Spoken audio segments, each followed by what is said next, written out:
అందరి కోసమై జనముల జెండను పట్టాలే, బతుకుల్లో వెలుగులు నింపా బహుజన వాదం ఎత్తాలే.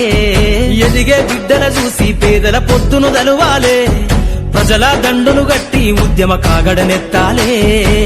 నింగిలో అమరుల దలిసి నీలి వందనమంటూ చరితను రాసిన గొప్ప మహనీయుల కలలేగంటూ పల్లె పల్లెల్లో బహుజన జెండా ఎగరయ్యాలే. అందరి కోసమై జనముల జెండను పట్టాలే.